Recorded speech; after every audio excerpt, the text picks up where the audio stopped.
Et salut à tous, c'est Linko. Alors ça y est, c'est les vacances, c'est bientôt, ou t'y es déjà?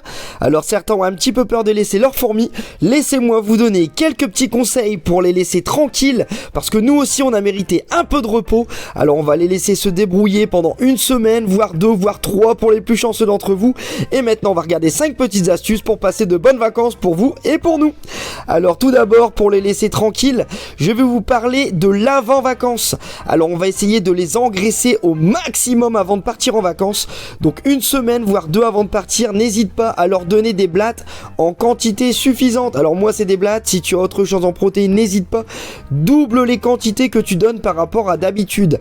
Alors si tu doubles, surtout n'hésite pas à doubler mais à nettoyer régulièrement pour pas qu'il n'y ait d'acariens. Donc tu régules, mais tu donnes masse protéines. Pour tes messeurs, n'hésite pas aussi à leur donner pas mal de graines. Alors par contre là, évite de donner des gros sachets. Tu leur donnes ce qu'il faut pour remplir une cavité, c'est important. Plus elles en ont, plus elles vont stocker de toute façon. Regarde ici, j'ai une cavité et demie qui est pour cette petite colonie. Il y en aura assez pour les vacances bien sûr, hein, même bien plus longtemps que ça. Donc surtout comme je te disais, tu nourris au max au niveau protéines, mais avant de partir, car il faut que tu nettoies régulièrement, tous les jours, tous les 2 jours, ce qui leur permettra d'avoir comme celle-ci, regarde, de très belles physogastries. Il faut les remplir comme des pots de miel, ce qui leur permettra durant leurs vacances de faire de belles trophalaxies comme ça, de partager leur pitance. La fourmi est très travailleuse, elle adore faire des réserves, donc n'hésite pas, remplis-les avant de partir en vacances. Après tu fais le nettoyage et on passe à l'eau.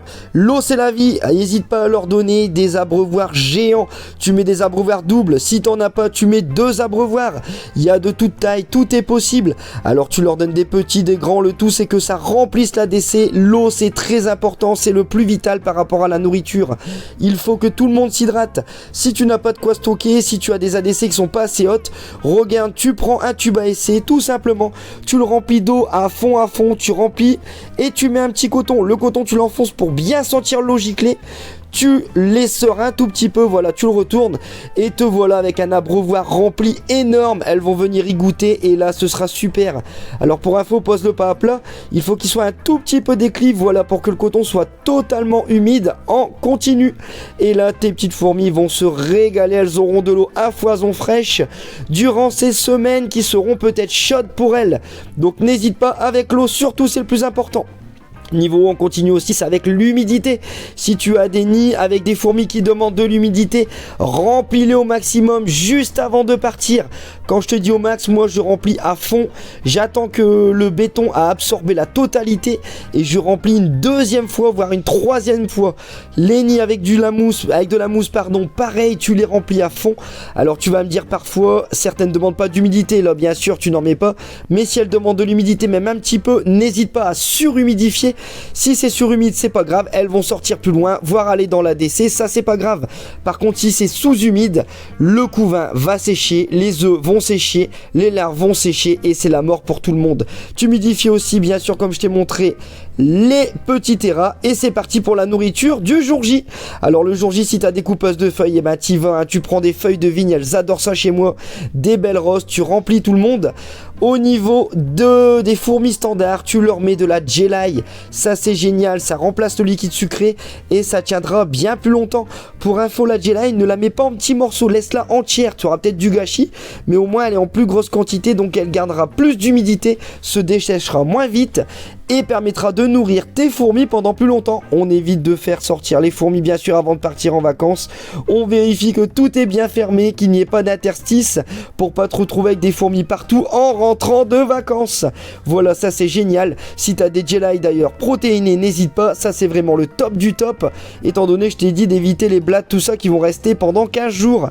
Si tu as du liquide sucré, et ben tu en mets. Si tu n'as que ça, évite de mettre dans les abreuvoirs à l'envers, tu mets vraiment dans des abreuvoirs de ce type et plus ils sont gros, mieux c'est également. Voilà, ce type là, comme je te dis, évite, surtout si tu pars en vacances. Alors si tu mets ça d'habitude et que tu changes tous les jours voire 2 jours, ça passe, mais si tu pars très longtemps en vacances, il va y avoir un très gros problème avec ce type d'abreuvoir, c'est que le liquide va durcir au fur et à mesure. Plus tu attends, plus la concentration en eau va partir, ça va devenir visqueux, tu vas te retrouver avec du miel à l'intérieur, ça c'est caca et ça va déborder, il y en aura partout. Les fourmis vont venir s'engluer, il y en aura partout dans ton décor, donc évite ce type d'abreuvoir pour les vacances, surtout pour le liquide sucré. N'hésite pas pour finir de la visite, demande à papy, mamie, à papa, maman, soeur, surtout tu leur dis de jeter un coup d'œil, mais par contre, voilà, s'il y a des piqueuses, mets-les bien au courant, viens pas faire des blessés. Il te reste plus qu'à fermer pour être au niveau de l'obscurité.